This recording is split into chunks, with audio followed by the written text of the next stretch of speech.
والحمد للہ رب العالمین۔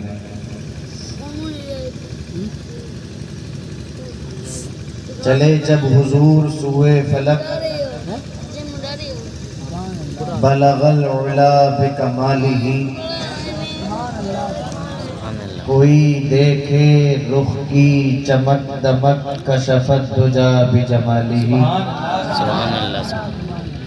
وہ ہے بے مثال دریچ شک، حسنت جمیع خصالہ، انہیں دیکھ لیں تو پڑھیں ملک، صلو علیہ وآلہ، اللہم صلی علی محمد وعلی آل محمد وبارک وسلم صلاة و سلام علیکہ یا رسول اللہ صلی اللہ تعالی علیہ وآلہ وسلم۔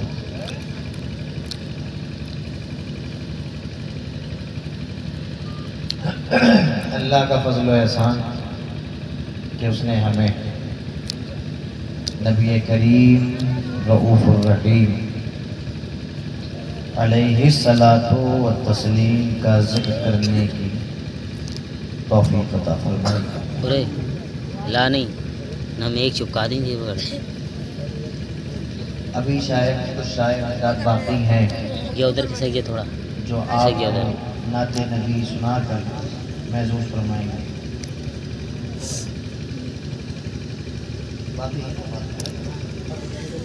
تو ہماری تقریر ابھی آخری نہیں ہے، ہماری تقریر کے بعد آپ تشریف رکھیے گا، اس کے بعد نعتیں آتے کریں تو جلسہ ختم ہو جائے گا۔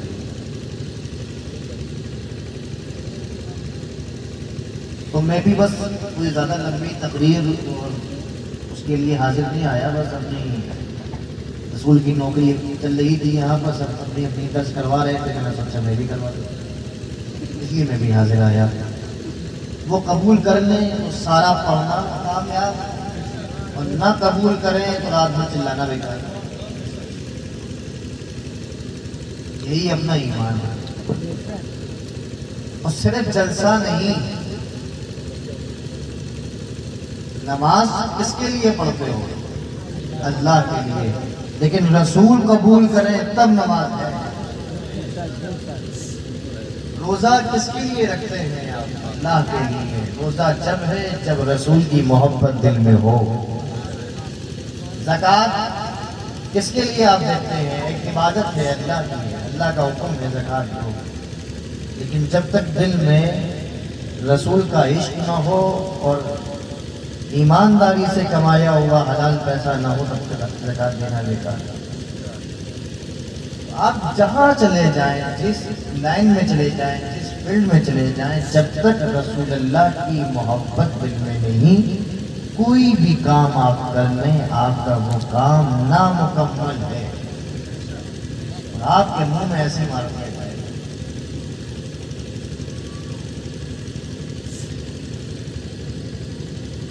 ہمارے محمد علی صاحب،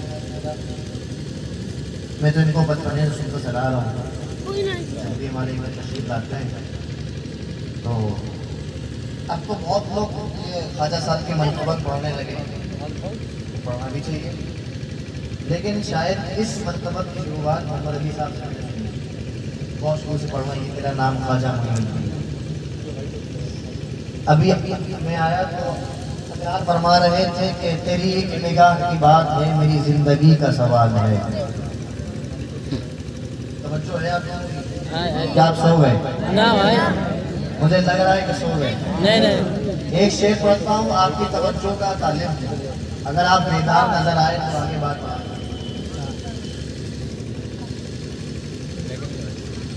لگاؤ نعرہ الا اللہ،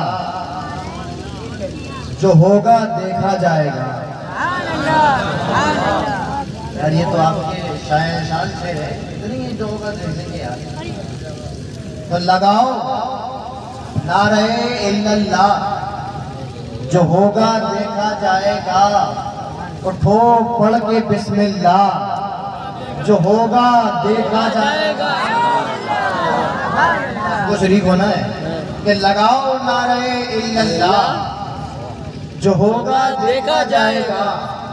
اٹھو پڑھ کے بسم اللہ، جو ہوگا دیکھا جائے گا۔ اور یہ اپنے عقیدے کا شعر پڑھ رہا ہوں، اگر تم سے کوئی پوچھے کہ جنت کون بانٹے گا تو کہہ دینا رسول اللہ۔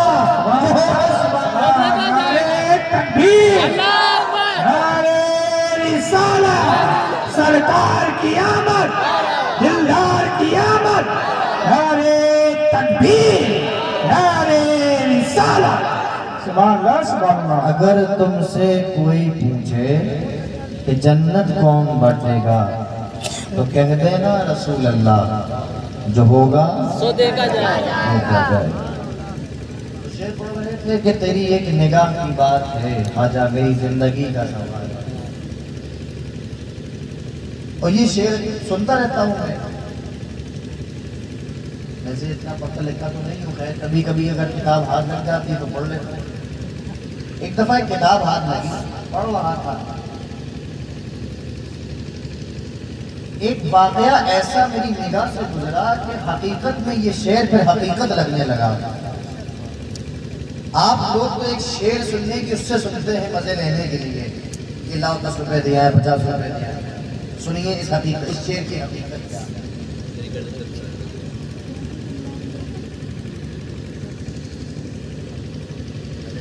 جب خواجہ غریب نواز کو رسول اللہ نے ہندوستان بھیجا کہ جاؤ ہمارے اس دین کی، اس اسلام کی تبلیغ و اشاعت کرو جا کر ہندوستان میں، تو غریب نواز تشریف لائے اور اجمیر شریف میں قیام کیا۔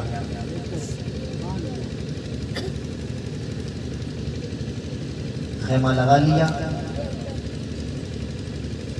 اور دین و سنت کا کام شروع ہوا۔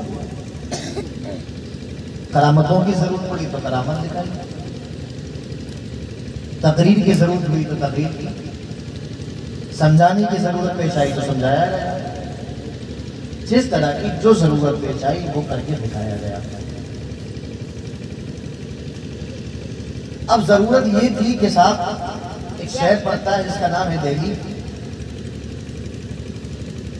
وہاں بھی اس دین کو پہنچایا جائے، اس کی وہاں بھی نشو و نما ہونا چاہیے، وہاں بھی لوگ جانے کہ اللہ ایک ہے،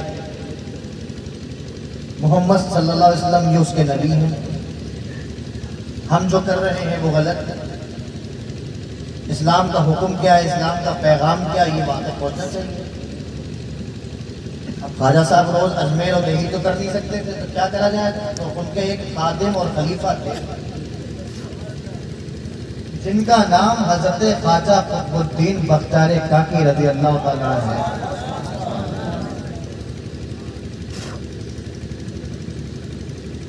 ان کو بھیجا گیا کہ جاؤ اور جا کر وہاں پر دین و سنت کی بات جو ہم یہاں کر رہے ہیں، لوگوں کو جو مسلمان ہم یہاں کر رہے ہیں، کلمہ حق جب ہم لوگوں تک ہم یہاں پہنچا رہے ہیں، یہ کام جاتا تم وہاں کرو۔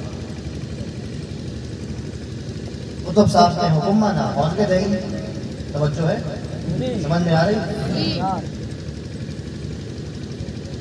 ایک تو 12 بجے کیا سمجھ میں آئے گا سوائے نیند کے، اس لیے میں کہتا ہوں کہ مجھے جلدی تبلیغ کرنے کی اٹھا دو تاکہ پھر جو ہوتا رہے۔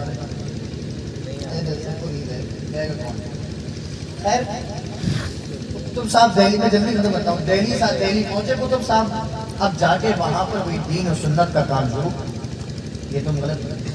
تو وہاں دہلی میں کیا تھا کہ جو بابا لوگ ہوتے ہیں نا، ڈھونگی بابا، ایک تو یہ کیمرے بند کرو، یہ موبائل